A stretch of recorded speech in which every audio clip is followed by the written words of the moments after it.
All right, all right. Welcome to all of our attendees today. It's our September issue of the Fuel Up series. We're going to get into the topic a little bit more here in just a minute, but we're going to be talking about landscape leaders, what should be on your radar. But first, before we get into that, just a couple of housekeeping items before we get started. We're going to spend, we've got some great panelists here from Wilson 360, and I'll ask them to introduce themselves here in just a few moments. But while we're going, I'd love to just cover a few items as we walk through today. So agenda-wise, we're going to really spend the first 40 or 45 minutes talking through our topic today, which is all about strategic planning. We're going into a time in the industry where I think we're 7 business days away from flipping into Q4, calendar Q4. And for many of the businesses, it'll be fiscal Q4 as well. So a lot of important things need to happen to close out 2024 strong. And then in parallel, we're also planning for 2025. A lot of what goes into that is budgeting, personnel decisions, what we want our goals to be for 2025. So we're going to talk through that as well. So we're going to spend the first 45 minutes talking through that with the team here at Wilson 360. They spend a lot of time daily with businesses in our industry. So it'll be great to glean some insights from them specifically. And then we'll have a few polls. Would love for you as an audience member to interact on those polls as we pull them up, a couple of them throughout the session. And then we'll do some Q&A at the end. So there's a Q&A box or a chat box at the bottom. You're able to access that. And as we go, if we're talking through a topic that you have a question on or you want to go deeper on, please just pop that into the Q&A chat. We'll curate those. And the back 15 minutes of this hour we have together today, we'll take some time and try to dive into as many of those as we can and get the team here at Wilson 360 to give us their insights on what they think the best path forward is for each specific question. So without further ado, I'd love to introduce the Wilson 360 team. I'm going to ask them to do a little intro of, kind of their area of expertise and what they specifically do there at Wilson 360 along with their background. So Sheila, I'd love to start with you first. Thank you. Thank you so much for having us. My name is Sheila Matthews, and I've spent my career working in people operations and strategy on the people side. And that includes things like hiring, employee engagement, culture, of course, is my passion project. And I've worked at big companies and small companies. So everything from UPS to small startups. Thank you. Beautiful. Thank you, Sheila. Appreciate that. So people and culture, we're coming to you with those questions today. Awesome. Great. All right, Brian, I'll kick it over to you, sir. I started my career right out of high school in the landscape industry. I guess you could say it grabbed me. I started working in a wholesale nursery and kind of fell in love within the industry and got my degree. I've worked in design build companies, maintenance companies for routine landscape maintenance, construction, install, tree removal services. So pretty much full aspect of things. I've spent 40 years in the industry and actually worked with Robert and Bruce Wilson at the last organization I was working for, and decided to talk to them and see if I could join them at the end to kind of give back to the industry. I kind of look at it as what I do now is giving back, trying to help others, probably that are struggling with some of the things that I've struggled through in my career and helping them out so that it can be a smoother transition for them and maybe get them there faster. Beautiful. No, I appreciate that. It's a great way to frame it up, giving back, Brian. Thank you for walking us through your experience there. Robert, last but not least, sir, I'll turn it over to you for an introduction. Yeah, thank you, Shawn. Yeah, like Brian, I've spent about 40 years in the industry, showing my age there. Got my original horticulture training back in the UK, working in some of the botanic gardens over there, which was super cool. Moved across to Arizona, worked for Valley Crest for a few years, got some great training with them, and then started my own company back in 2001. Grew it to multiple states, 400 employees, sold that business in 2016. And joined up with Bruce, and then we built, Wilson 360 from that. So as Brian said, it's just super cool to be able to go back and help other industry leaders and owners to make less mistakes than I did, I made plenty of them. Yeah, haven't we all? Haven't we all? No, I think that's the beauty of what you guys do there at Wilson 360 is you not only have the knowledge but the experience to call on, and you've been through the trenches, so to speak. So that's great. Awesome. Well, let's jump right in. I mean, really, the idea of today is talk through this critical time of the year, right? We're in September. We're going to be going into Q4 essentially of 2024, and especially for like our seasonal folks out there in the industry, that's critical time because we might have 30, 60 days left to get plants in the ground to finish out ancillary and enhancement sales strong for the year. So time is of the essence on finishing the year strong and being able to make up any ground that you need to this year. But dovetailing into that is what does 2025 look like? Because that October, November, December timeframe right before the holidays is a big planning time as well. And so I want to cover more of like a strategic planning overview conversation first for us, and then we can dive into some budgeting discussions and then some technology and capital investment discussions as well. But love to stay here with you, Robert, first, and just kind of talk about like how you view the strategic planning process. How do you manage the short-term goals of 2024, right? What should be on your radar there? And then, how do you manage that alongside with what you're thinking about for 2025 and your team as a whole? No, it's certainly a great question. It's I've seen some companies make the mistake of just focusing too much on next year, and then they just finish fairly weak for the current year they're in. So I agree 100%. You've got to finish that 2024 year strong. You make sure where you are with your targets in terms of either revenue, profit goals, some of the other goals you set at the beginning of the year. So finish that strong, and then provide that leadership to your team to make sure that they have the resources to be successful. And that comes up in the sort of the weekly or monthly management meetings. And then, secondly, going on to 2025, I mean, this is the time of year to start really gathering as much information as possible so you can do your successful strategic planning meeting. And what I mean by that is doing surveys with your employees, find out what's going on with them. Are they happy? Are the conditions good? What are the things that we can improve on? Reach out to your clients. Very few companies do this. They actually talk to their clients, find out what their needs are, and gather that information. Pull together some of your business development team or your account managers to determine what your growth goals are for next year. Is it organic? Are you looking at acquisitions? What are the obstacles which you faced during 2024 that you maybe had to overcome? Maybe you aren't hitting your goals because of some of those obstacles. Do exercises like a SWOT analysis, the strengths, weaknesses, opportunities, and threats. And then we have a really cool document we use. It's like an annual strategic planning checklist, and it helps to gather all that information. So I'd certainly be happy to provide that to the audience today. But gathering all that information allows you to really have a successful strategic planning meeting. And then during that meeting, you're reassessing, what your 10-year goals are. You're breaking that down to your 3-year goals, breaking that even further down to your 1-year goal, your 2025 goals, and then trying to break that even further down into your 90-day rocks. You've got systems out there like EOS, Scaling Up, Monday.com that really help to break that down really into sort of small, manageable chunks that allows you to manage, hold people accountable, and then use your rhythms of your weekly, monthly management leadership meetings, and using something like a L10, a level 10 meeting format, just to do things like using IDS, the identify, discuss, and find solutions for. So those are all the things that really help to not only pull together information you need for strategic planning, but then after that, how do you manage that rhythm on a quarterly basis and make sure you hit those goals? Yeah, great. I mean, tons of gold in there, Robert. I love what you said about 2024, right? Don't forget about it. We've still got 1/4 of the year left.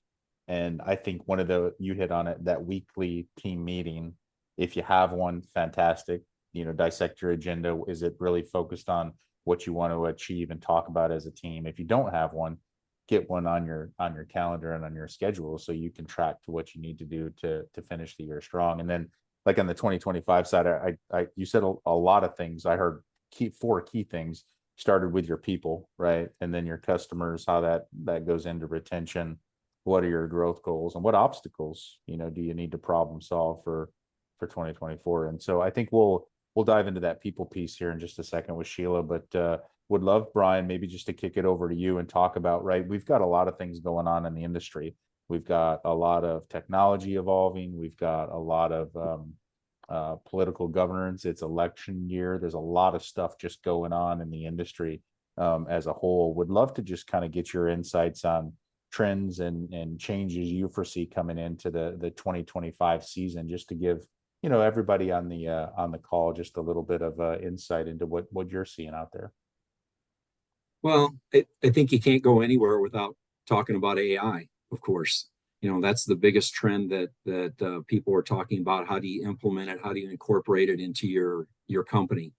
10, 12 years ago, we were talking about electric mowers. And, shockingly, 6 years ago or, 7 years ago, it's like, wow, they've made some advancements, and look at where we're at now and how far it's come. And now we're talking about autonomous mowers, and people are deciding, how do we fit that in? How do we make that happen within our organization? So those are two key areas there. I think back, to when some people in our audience probably have never lived without smartphones and emails. But I remember when a client, talked to me on the phone one day in my office and was like, "Do you use email? Can we start interacting through email?" And I was like, thank God we have something here to use, because I was tired of coming back at 3 o'clock in the afternoon from job sites and having 45 messages to go through and then return phone calls for. And so, those are the things. I don't remember the first smartphone I used. I don't remember the first laptop. I don't know, did I use a Nokia? Did I use a Samsung? Whatever it was. And I think that's the key with a lot of companies, and bravo to everybody that has started in with their electric mowers and you've dived into it, you're doing it. To anybody that's using the autonomous equipment, the key here is getting started in some way, shape, or form. And whether it's finding somebody within your company that really grasps technology and is energetic about it, and then figuring it out. I mean, when you look at AI, there's so many things out there. There's Chat GPT, there's Meta, there's, Claude, and others out there. Well, if you're not using them, figure out how to use them and figure out how to get some of the mundane things that are happening within your operations team or your account managers. Let's say an operations manager is doing reports or things like that and spending 45 minutes every morning running reports. Figure out how AI can do that for you. One of the best ways to do it, get on Chat GPT and say, I'm a landscape management company, and how do I get rid of some of the mundane things my people are doing, and what should I be looking for within the organization? Let it spit out the answer in 20 seconds, 20 seconds, literally. And then you can figure out with your team how to move forward on that. So I think the key there in those realms are just getting started. There were things like outdoor living spaces that took hold really rapidly when COVID hit. That stuff's not going away. Sustainability in landscaping, the younger generation wants to see that. They're more about experiences than having things. And so I think you're going to see that trend continue. And then, last but not least, the trend that's been around for all my career, labor. It's never going to go away. It's never going to change. You've got to figure that out. And it kind of dives right into what Sheila, right into transitioning this to her. But, I think it was a couple of years ago, Robert, at one of our thought leaders retreats, we had a speaker that talked about the different generations, the boomers, the Gen X, the millennials, the Gen Z. And we categorized, and everybody learns differently. Everybody thinks differently. I'm on the end of the boomers and the Gen X. I have a little bit of both in me, but I think you got to know your people. You got to know how to train to them, how to speak to them, and what are they thinking, and how do I incorporate them within my organization. And so that's a trend that's never going away. And Sheila can speak more on that. She's the expert in this area. I've had to learn how to just deal with it throughout my career. Yeah, deal with it. That's a good for sure, Brian. I think like that's we all have had to deal with it, from time to time or daily, depending on our roles. I love what you said about getting started, though, right? Not just with just technology, but just honestly in life and in business in general. I read a little something this morning. It was off LinkedIn, and it was just about getting started, right? Like just get started. It's easier to do things while you're in motion, rather than like starting from a standstill, essentially. And so Yeah. I think that's good. That's great advice just on anything, especially the technology side. I will tell you, like I usually I have 3 core tabs up on my laptop all the time. It's my email, it's my calendar, and it's my Slack. And as of probably late 2023, ChatGPT has become my 4th tab. And I use it as like a sounding board, right? Of like how to think about an idea, or this is what I'm thinking about. What am I missing? Asking it to, what are my blind spots? I actually pay for the paid version, the 4 Omni version. Well worth the $20 a month. But I think, I used it maybe twice a week, right? When I first started using it. Now I use it maybe twice an hour. And I think that's just a testament to getting started. You'll continue to use it if it's an actual technology that works. It's you tend to get analysis paralysis on some of that stuff. Oh, how should I start? What should I start with? How much should I start? Will this be good? Well, you're not going to know until you test a piece of equipment out. How are you going to know, what an autonomous mower is good for, on what properties and for what crew, and what crew type can actually utilize that piece of equipment the best, unless you at least start somewhere and try it, and then you can figure out, well, hey, maybe I need 3 of these, or maybe I don't need any of these. Yeah. Either way, you're money ahead for sure. Yeah. No, that's great, Brian. I appreciate that. Sheila, let's move over to you on the people side. If we're thinking about priorities from a strategic planning perspective in this conversation, from a personnel side, what should we be thinking about? Obviously, hiring. I don't want to beat that dead horse too much. I feel like we'll talk about that all throughout this discussion. So I think instead I'm gonna kind of charge the audience with a different way to look at their people for the upcoming year, and focus on being a better communicator. So if I had one priority that I feel every business owner and every leadership team can benefit from working on, is communication. It's the thing that we do that's different from what everyone else can do for us in our business. Is that we have to be the cheerleaders, we have to explain the why. And if you don't feel like you're repeating yourself, you're not communicating the message enough. You will, and you should feel like, I say this all the time, geez, they must think something's wrong with me. No, you got to do it all the time, all the time. If you don't feel that you're doing it too much, you're not doing it enough. So communication, that's my big call to action. But also retention. Take a look around at the people in your organization, the ones who don't complain, they show up every day. When you need them, they're there and they're getting the job done. Is there something that you could give them in addition to what they're doing? Can they take on more responsibility in your business? Are your future leaders already in the company? If you don't spot that, then they will go to another company. And so to me, retaining isn't just about giving people raises and hoping the company down the road doesn't pay them a quarter more. It's about saying, hey, I've got a plan for you. I've noticed that you come in and do the boring work when I've got to pull everybody else around by the ear. I don't have to do that with you. Let's talk about the next 3 years of your career here. What's on your mind? What would you like to do? And to me, that kind of feeds into the third priority, which is developing people. And so to me, development is a retention tool. And so if you want to keep your good people around, find ways to invest and pour into them and let them know that you value having them. So is that sending them to a conference? Like we think about certain people and we never think about other people. And we don't mean to do that, right? But we're not robots yet. So think about the people that you haven't given the exposure of sending to a learning event or a conference or an industry event, and ask, and then charge them. Hey, I'm sending you this, but it's because I want you to come back and tell me what you got from it. I'm sending you because I'm investing in you and I want you to grow as a person and a professional. And then let them come back and tell you all about it. To me, those are the foolproof 3 people strategies for any business, regardless of what time of the year we're going into. It's never too late to start doing this stuff. Yeah, I'm taking copious notes here, Sheila. That was really good. I'm a big believer on the communication side. You know, it touches everything, right? It touches everything in your business, no matter what business you're in. I'm going to put you on the spot here. Any specific resources, books, or anything that you would recommend from like a, you know, being able to raise your bar in a communication level if you're a leader listening in today? You know what? This is going to seem like a strange recommendation, but I talk about this book all the time. This man should pay me for how much I talk about his book. And even though I know I've got landscape, you're going to think, why on earth would I read this book? Read Never Split the Difference.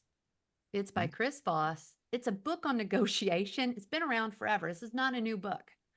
But you learn so much about effective communication through the art of negotiation. It's a dance. It's salary negotiations. It's development discussions. It's retention. Negotiation lies at the heart of all of those conversations. It's coaching and developing. It's corrective communication even. And I learned some of my best communication techniques from a book on negotiation. So that is my cheat code for how to communicate better. That's gold. That's gold. Great. Thank you, Sheila. All right, it's poll time here. We've got a poll up on the screen there. Feel free to interact here. Would love to get your insight here from the audience. So which area do you see as the top priority for your business in 2025? We've got a couple options here. So expanding services and market reach. So part of that growth that Robert was talking about earlier, upgrading technology and equipment, reducing operational costs, and then also improving employee engagement and retention. I imagine those will all be top priorities that we just talked through as well from everybody, but which one is top of your list for your business specifically? So would love for you to interact there. And then also as a reminder, we've got the chat and the Q&A there. If you have any questions for anything that the Wilson 360 team is talking through, feel free to drop those in as we go, and we'll tackle those towards the end. Okay, let's drop this poll off here.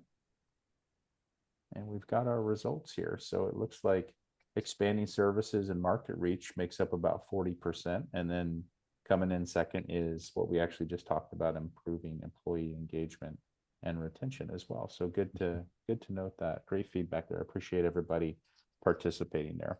I'd love to maybe just dive in now into more of the financial planning and investment strategy side. So Brian, I'll come to you first on this. You know, what are some practices for leaders listening in today when it comes to budgeting for 2025? We're going to be walking into that time period, if not already in September for 2025. So how can we ensure that like our budgets are both realistic, right? That's one place to start. I've been up against budgets that have not been. I think we all probably have, which creates an issue.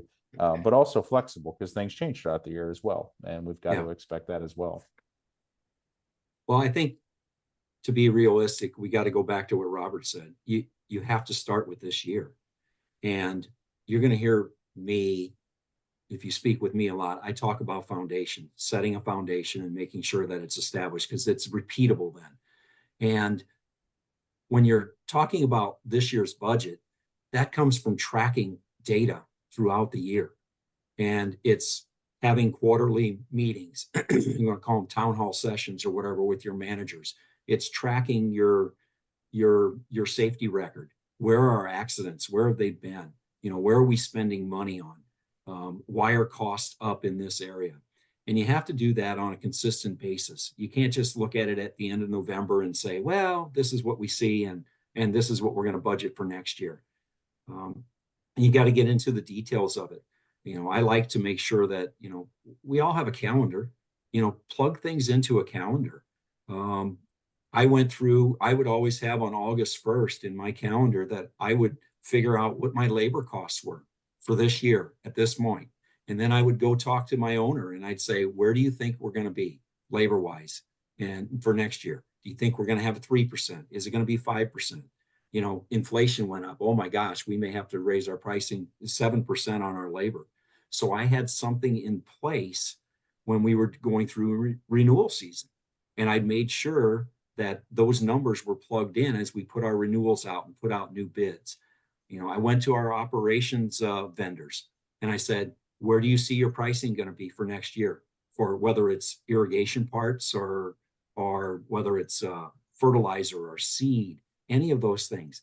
And they would give me their best estimate of where it would be. And at least I knew I was covered or somewhat covered, that when I actually got into my budget for the following year, that if I was off, I could adjust. You know, I could rob from Peter to pay Paul. And sometimes you got to rob from Peter and Penny and whoever else to pay Paul, but you got to be able to figure that out. And that comes from looking at your numbers regularly through good data, through good reporting. If you're running an operating system that gives you good reports, you know, you can't do it 2 months afterwards and then you're behind the 8 ball. You got to do this, you know, every week, every 2 weeks. One of the things that I did at my last company is, you know, come Monday, we ran a report on all of our completed jobs from the previous week. And we figured out where we were over on hours, where material didn't line up, and we corrected mistakes that our entry team did, our guys in the field did. But what it allowed us to do was keep that accurate. So we didn't get to, let's say, the end of August and look at our mulch numbers and say, why do we show that we're 300 yards under mulch, or we've overestimated 400 yards of mulch, and our numbers are totally off? And so we really don't know how we performed during that season. So I think those are keys to doing, you know, just making sure that you're staying on track. Put things in your calendar as reminders so they'll pop up for you. Yeah, great insight there, Brian. And that daily active management on that is super important. We tend to forget things once I always use that timesheet example, right? If you've ever been in the industry and you've ever done timesheets, they're way more accurate if you do it that night than if you wait till the end of the week and try to figure out what happened on Monday or Tuesday or anything like that. Well, that's part of what I talk about in, you know, like kind of my operational stuff is the planning each and every day. What does a crew leader do? What does an operations manager do? What does an account manager do? You know, you can go through that with your teams. You can sit and say, hey guys, give me a day in the life. What's it look like for you? And then analyze it and hold them to it. Decide what that actually is that each division or each person within your organization needs to do, and then hold them to it. But get the job done and use the technology that's at your fingertips to kind of remind you of the things that you need to do. Yeah, very true. Sheila, any additional thoughts here on keeping budgets realistic but also flexible at the same time? I'll share some advice that I learned at UPS earlier in my career, which is to just maintain the right frame around the budget. What is the purpose of the budget? The purpose of the budget is to run the business effectively and monitor what it costs to do that. Sometimes leaders go into budget season with the idea that the purpose of the budget is to come in under budget. And when you do that, it's not that saving money is bad. I know with the woman on the call, of course, let's talk about spending money, you guys, come on. But it really though, if you come in with the goal to always be less than what you were the year before, what's going to eventually happen in that business? I've walked into offices with no pens. And it's like, well, we had to cut our office supply budget. Why'd you have to do that? You know, well, you know, we were needed to be 5% under our run rate. And I'm like, who thought that was a good idea? You don't have pens. Like people have to bring their own pen to work. So to kind of translate that into landscaping, yes, it's great to save money, but you want to protect that if it costs this much to run your business, knowing costs are going to keep increasing on us, keep that in mind when you're building your budget. And be okay with the fact that in some areas you have to go over and in some areas you break even, and it can't always be like a big win around cost savings. Yeah, that's that was needed, Sheila, for sure. I always equate it to like, guys were always focused, team members were always focused when I was a production manager in the industry, like coming in under hours. And like me as a young manager, like, 20 years ago, I was like, we beat our hours, we beat our hours. And then I slowly realized, like, why did we beat our hours? Well, it's because we didn't pull weeds on the site. So you drive back out to the site and it's full of weeds, and certainly it looks good on a piece of paper, right? But like, you have a customer that's very unhappy, the retention probability went way down. But you're sitting there looking at a piece of paper, happy that you saved, 5 hours on a Right. job that should have taken 15. So I think that's wise words. And on the budgeting process as a whole, I've been in hundreds of budgeting meetings, and like creating a space where people can actually talk about real things and not just like feel like they need to go along with the process. I think that's an important component as well. I think Sheila hits upon a good point there that, sometimes you're going to be over in areas. And sometimes, you have to adjust. In the landscape industry, I mean, I've heard it for years. You get to August and you're behind and you haven't been tracking throughout the year as tight as you should. And it's the old adage, well, we need more top line. People have to go out and sell more. Well, that doesn't work. I mean, what happens is your account managers end up saying, well, I'm already pushing this much. I'm already at my goal. Now you want me to work harder and you want me to get more. They're kind of thinking in the back of their head, well, who failed? Who failed in the budget process? Or why did we go buy that big piece of equipment? We shouldn't have done that. That's what's causing us to have to sell more. And so you got to get balance that. And the key is, like I said, you just have to stay up on your numbers regularly. Yeah, great feedback there, Robert. Would love to maybe just wrap this subject of the budgeting side and budgeting for success up with you, right? Like, we talk about a realistic budget, we talk about a flexible budget. Economic uncertainties are injected, inflation, supply chain disruptions, everything that you can imagine typically happens, right? Murphy's law there. So, when you're thinking about the plans for next year, any guidance there on that particular topic? Yeah, it's a crazy world out there. I mean, you look at what's happening almost on a daily, weekly basis in terms of either, the Fed announcements, between political stuff, between everything else going on in the world. So it's really, really tough to predict. Some of the things I do see out there, definitely seeing a slowdown. A lot of the companies that have, a lot of our clients who are maybe doing 20-30% growth every year, they're now, budgeting a 10 to 15% growth next year. So they're focusing on slowing down the growth or slowed growth, but focusing more on internal improvements. How can we improve processes? How can we build a solid team? How can we get ready for when things do get a little bit better? The other thing, I'm seeing definitely some costs going up next year, planning probably a minimum 3% increase in costs. But, talk to your suppliers, find out what they're seeing coming down the pipeline. And, you've got some tough decisions. You pass on those costs to your clients, or do you find ways on either becoming lean, working closely with the clients and maybe reducing scope? We had a really interesting real estate economic advisor come into our event or came to our event back in November, July, and he talked about the different segments of the real estate market, how some are really struggling. Commercial office buildings are a real struggle. You see some of the bloodbaths happening in terms of values of properties. So, that's really having an effect nationwide in some of these property management companies. And then I'd say the last thing is, have some type of a, advisory team, in your back pocket. Every year at my old company, we would bring in our banker or CPA or attorney, or maybe we'd reach out to our peer group and just discuss our growth plans, talk about the budget, talk about the strategic plan, lean on their knowledge. They had maybe exposure to other industries. And so just by brainstorming with them, again, gave us a good sense of how to attack next year. I think the other couple things I see, definitely, make sure you're in a strong cash position, and then really look carefully at what type of capital purchases you make, whether you look at that ROI, maybe you look at other options like leasing or renting. But yeah, it's pretty interesting times in there, and tough to navigate. Yeah, no, absolutely. I've got like 7 questions I want to ask you to go deeper, Robert. But given our time slot is only an hour today, I shouldn't digress. But I think what you're talking about there, I'd love to stay with you on, prioritizing capital investments. We're talking a little bit about that already, and capital investments, technology for 2025.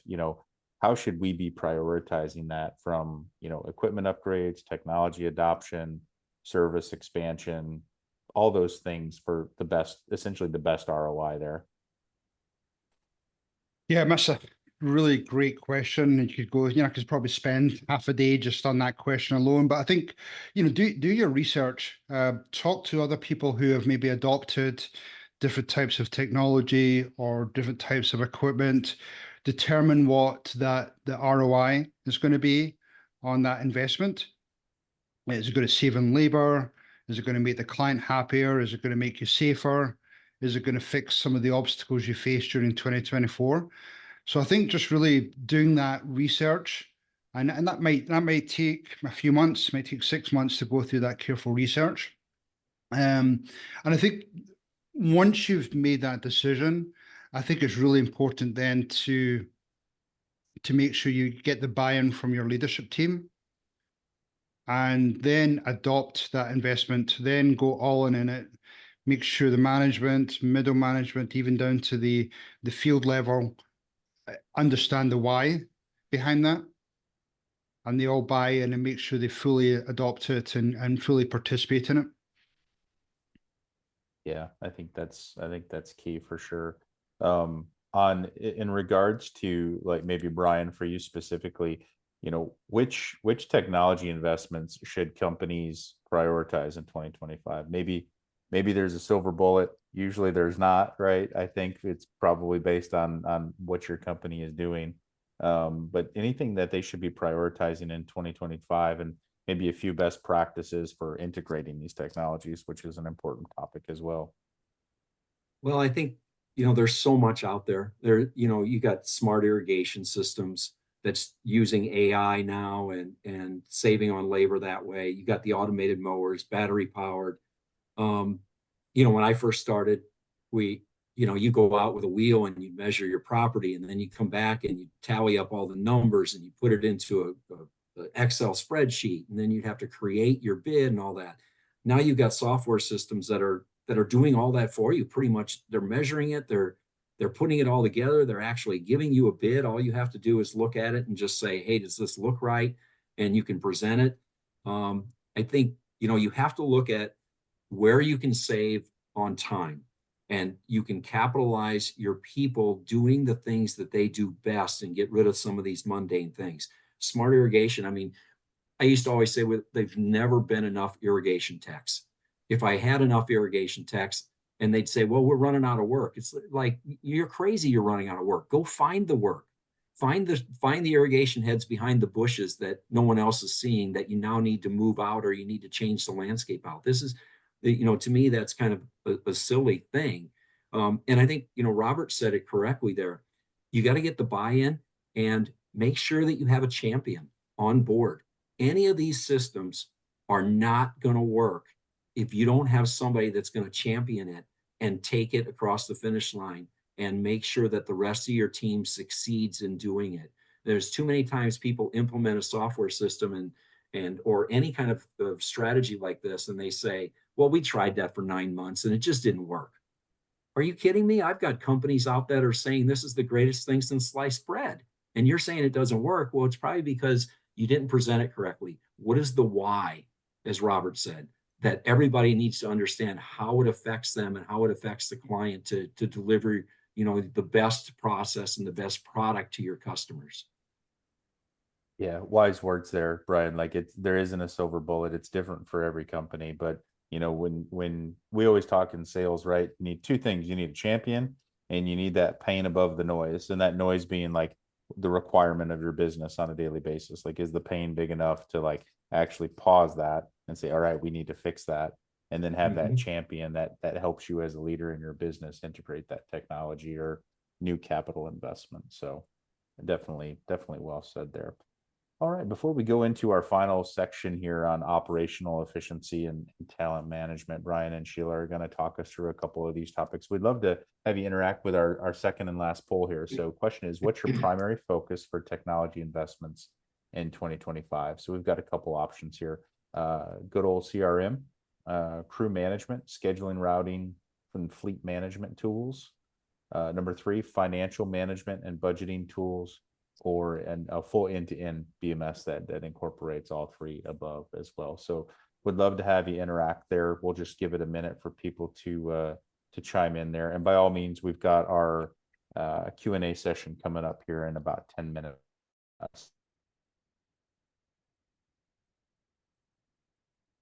Questions that have come to your mind since we've been live today. All right, let's see if we can see the results here on the poll. Looks like fairly even split. We've got the end-to-end BMS coming in at 40%, and then crew management, scheduling, routing, essentially operations coming in second, with some financial management third, and then CRM coming in fourth there. So great, awesome. Thank you for participating there. All right, so let's wrap up our last section here.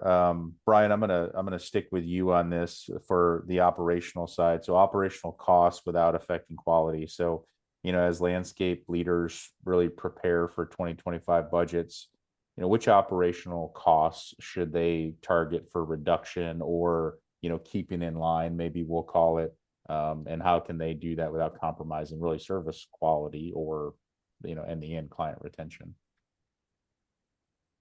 In the landscape industry, in your market, you kind of remember that your labor costs are the same as the other guy. Your material costs are pretty much the same as the other guy. Your fuel costs are the same. So how do you win in these areas? And the way you win is by controlling the time spent and the volume on some of these things. So like your labor, I talk about operational excellence. Do you have morning routines? Do you have a daily schedule, a routine that they follow? Are your teams traveling the most efficient way to their job sites? When they get to their job sites, are they parking the truck in the right way and running that job site in a lean way so that there's less footsteps, there's less wasted motion? That's the way you get ahead and you reduce your labor cost over the competition, because everybody's going to pay the same price. Your fuel, you're going to pay the same as somebody else unless you have your own tanks. Maybe you're buying in bulk. There's an option. If you're still going to the gas stations every morning, can you get fuel tanks on your job sites? Yeah, I mean, not your job sites, at your shop, because that is going to reduce all that ancillary cost and the time spent of your crew sitting there at the gas station. That. They're gonna spend time inside, and you take that. Also, you take some safety risk out of there. People aren't getting into accidents there. Material. You talk to your vendors. Is there a way that you can buy in more bulk, or is there a way that you can get a reduced price from them if you agree to X amount of spending with them? So, you have to think outside the box, because you're not going to gain it by thinking that you can pay people a little bit less, or that you're gonna save on fuel costs. The only way you're going to do that is through optimizing it. Safety is another issue. You talk about safety with your crew on a regular basis, weekly safety meetings, morning huddles, just lowering those costs. Can you skim $5,000 or $10,000 out of accidents or injuries in a year? 5,000 here, 5,000 there, it all adds up. And next thing you know, you've added a point to your bottom line by doing it in strategic areas. So you just kind of look at those things of where you can affect an outcome and figure out how you can do that. And the best way to do that, bring your managers in, bring your crew leaders in, ask them, hey, how can we get it more effective on our job sites? What can we do better to make this more effective? It might be a piece of equipment. It might be a way they say to route it. It may be a litany of things. But if you want the answers to the questions, go to the people performing the task. Yeah, I think that's the gold right there, right? You don't have to have so many times. I've done it myself. I did it probably yesterday. You're a leader in the business. You think you need all the answers. You don't. You need to empower your people, and your people have the answers. Just communicate. Back to what Sheila said. Communicate with them and Yeah, understand what Shawn, they have to give you. and Shawn, an answer coming from you telling people what to do, or an answer coming from me, how effectively are they going to follow that? Where if they helped create the solution, well, they have no choice but to follow it because they created it. Yeah, very true. So implementation is easier as well. No, that's good, Brian. That's real good. Awesome. No, I appreciate that. Sheila, would love to maybe just get your final thoughts before I come to you, Robert, just on maybe some words of wisdom on execution. On your end, Sheila, as far as like what strategies should landscapers be thinking about to, attract, retain top talent as they go into 2025? Any thoughts there from your end? Yep, and I'll keep it quick. So, universal truth, services businesses are people driven. Period. It's a universal truth. Every hire you make should be a strategic decision. And I think this is a miss a lot of times. So my takeaway is don't settle for a warm body. Think of every single person who pushes a mower or plants a seed or works at the office, a strategic decision. And in order to strategically fill those roles, you have to ask for greater expectations, meaning you have to look for people who can level up the business. So my shortcut to that is figure out why people should work for you. If you can't answer that question, you need to get with someone who can help you get there. It's in corporate speak, it's called an employee value prop, but it's really about why should anyone work for you? And then the shortcut to that is it's not about paying people twice as the market. It's not about doing all of that. It's about treating them well.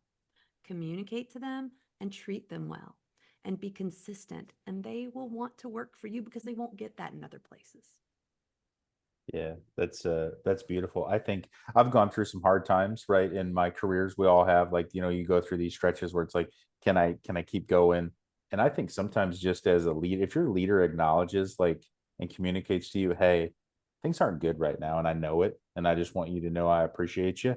Like, you can get through so much more if you just have that small little communication there, with your leader and with your team members. So I think that's key. That's great, Sheila. Appreciate that. All right, Robert. Would love to just, we talked a lot about, what we need to do from strategic planning to budgeting, capital investments. Any tips or words of wisdom in actually executing it, right? Like we talk about it, we plan it, we have meetings around it. Like what are a few key things for actually executing on this? Probably two main things is the rhythms, the meetings, daily huddles, weekly branch management meetings, monthly leadership meetings, quarterly rock resets.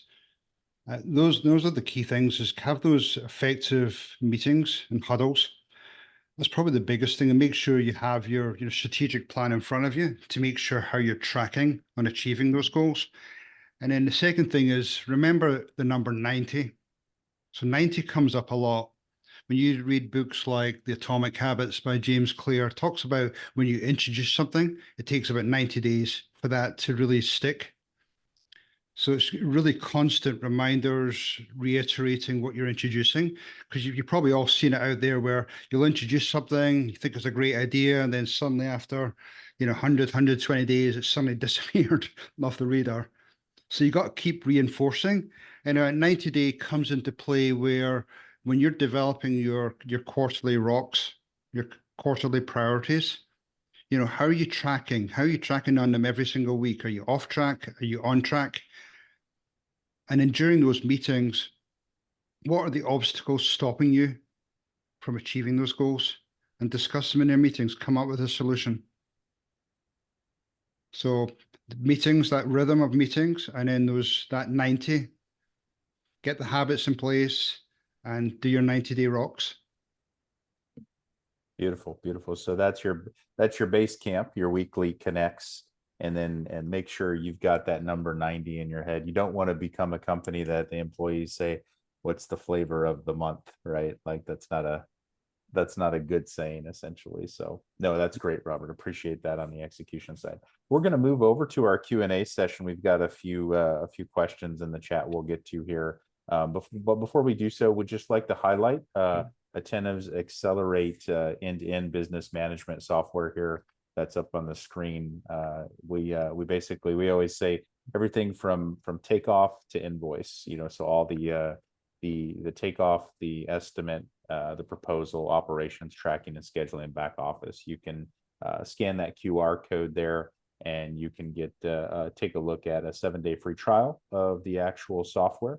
And then you can also grab $1,000 worth of AI-powered takeoffs on the aerial and blueprint side as well. So we'll have this up towards the end of the session as well, but feel free to scan that QR code, and that will get you in touch with our team as well. Beautiful. Okay, so would love to just jump into some Q&A here in our last 7 or 8 minutes we have together with the audience. One of the few questions we have is, what advice would you give to CEOs who are facing resistance from their teams when trying to implement new technology or processes? So I think it goes a little bit to what you just said, Robert, about the 90-day, thing. When you're doing something, you got to do it for 90 days. Anything you would add to that, Robert, specifically as far as like when you're facing resistance from your teams on something? It really has to come from the top. Explain the why and lead by example. I think some owners, CEOs are guilty of, maybe making that long, hard decision about investing in software or some other investment. And then they check that box and then they move on to the next thing. Maybe it's that shiny object syndrome, but, they have to be completely bought in and making sure that you get buy-in from your team and get involved, know the software, understand it, ask questions, do those checks and balances that is being followed. We see many companies that have adopted the software, and then after a period of time, especially if they have a branch structure, the branches will come off and they'll start doing their own thing. They'll create spreadsheets outside the software, and it just becomes a complete mess. So you have to do some of those checks and balances. Yeah, I would say that being like leading the charge as an owner or a CEO and being present is absolutely critical.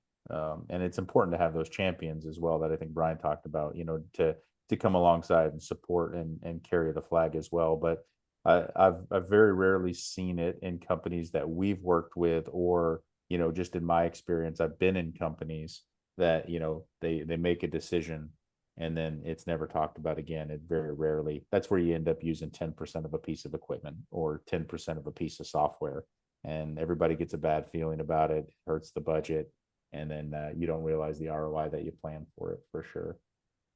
Shawn, Yeah. every piece of new technology that you have, a software system, a new piece of equipment, it's going to have its hiccups within your organization. And the best advice that I've heard from an owner to give to his champions, whether it was 2 or 3 that were implementing it, is no matter how tough it is, no matter the struggles you're going through, you have to put the happy face on to the rest of the team and show them that, hey, this is going to be good. They know, you have that 90 days that Robert talks about, the why. This is what it's going to look like when we get through it. And they got to put that happy face out there and put the good show on, even though they may be struggling through it, to get you to the end. Yeah. Prep your champions appropriately then, essentially. It's not all sunshine and rainbows, as they say. Sheila, any additional thoughts here on this? Like, we just have to remember people don't like change. And so, you got to go into some of this expecting that some people, even though they see the benefit of it, it's going to be hard for them. And I'm always a fan of when I notice an employee or team member struggling, specifically like a person, I'm quick to sit down with them and say, "Hey, help me understand this because I'm really counting on you. I'm counting on you to be the shining light for the other people that are looking to you for guidance." And when they see you struggling with it, then it kind of gives them permission to also struggle. How can you and I work together to make sure that this is a success? Because I do need your support. Yeah, great gold there. I think this is one of the challenges I see the most just as we go into businesses at Attentive and we're having conversations about, the industry. This is one that is everywhere in the industry. It's in every facet of every company to some extent. So great feedback there. Our next question here is, and maybe Brian, I'll come to you first on this one. Can you share a good frame to approach what problems to prioritize as an owner in the industry and what problems you should let sort themselves out without your intervention? I think there's always something to do in the business, right? But how do you prioritize? It sounds like is the root of the cause of the question. Oh boy, it sounds more like a people issue. Is that a kick over to Sheila? Sheila comes in with the tough talks. I can tell you that, I always dealt with confrontation as well. It's like always tough to have that conversation until the last company I worked for and said that, tough conversations should never be a surprise to anyone. It's a continual process, I think, of talking to people and showing you're like Sheila just said, sitting them down and saying, "Hey, I see you're struggling with this. How do I help me understand why you're struggling? Because I need you." That's that conversation that needs to happen there when from my standpoint. Am I hitting on that correctly? Is that kind of the answer you're looking for? I feel like it's more of a people person talk. Yeah, no, absolutely. Sheila, any additional thoughts there to build on what Brian was saying? Yeah, I think that he's 100% spot on. It always comes down to communication and conversation. I'll kind of tag on to the prioritization side of it. Uh, One way that I evaluate ideas, because here's the problem. There are a lot of great things we can do, and we'll feel good to do it, and it'll seem like, wow, this is a really cool thing that I think I should be involved in as an owner or as a company, or we can represent ourselves here. But you are no different from anyone else in terms of how many hours you have to allocate to work and to life and to everything else. And you have to protect your time to grow your business, because sometimes we get caught up in the feel good things of activities and we don't thoroughly evaluate, is this 100% aligned to the number one goal that I want to achieve this year? You got to figure out, what is that number one goal. Go very, very high level. If it's grow by 15% or 20%, then every other great idea that comes in front of you, you have to say, but does this grow my business 15 to 20% this year? Is there a direct connection? And if yes, wonderful, that's the easy path, right? But if it's no, it doesn't mean it's a bad idea. You're going to have to say no to good ideas sometimes. And I think that's the part that we all struggle with in terms of prioritization. And then you're going to have to convince your team that it's the best idea in the world, and we're going to have to sit on it. It's not because the timing's not right. And that's where Brian's piece of it comes in. It's like, you've got to use your influence and of course your authority as the leader to make sure that you don't have people going rogue. Like, well, I disagree. And I think we should still, no, come back. Let's sit down and talk about it a little bit more, Yeah. Yeah, no, absolutely, Sheila. I appreciate that. That's great insight. Thank you both for speaking into that question we had there. Just want to wrap up here. We're a touch over our time, but one of the last questions is, I would love to connect with each of you sometime. It's been 30 years in the industry, and this year has been one of the worst. So with that, Robert, what's the best way for any of our audience members to get in touch with Wilson 360 and maybe talk deeper about the conversations we started today? Yeah, thank you, Brian. I think there's two main ways. First of all, through our website, wilson-360.com, or you could reach out to us through many of our social media channels, LinkedIn, Facebook, Instagram, but probably go through the website first of all. We've got so much information on there. We've got various forms and contact us, but that would be the best way. Fantastic. Thank you, Robert. I will be a testament to the Wilson 360 Thought Leadership Retreat as well. The Attentive team was our first time there this July in Denver. Beautiful location, spotless presentation as far as running that retreat. And so I would encourage, whether you're a supplier to the industry or whether you're a landscape owner operator, tons of great conversations, knowledge, breaking bread with the industry. It's definitely worth your time. So take a look at that on the website that Robert mentioned as well. But Robert, Brian, Sheila, you've presented some great gold for the audience today. I really appreciate you taking an hour out of your day to share and speak into the industry. So thank you very much, and to all of our audience members as well.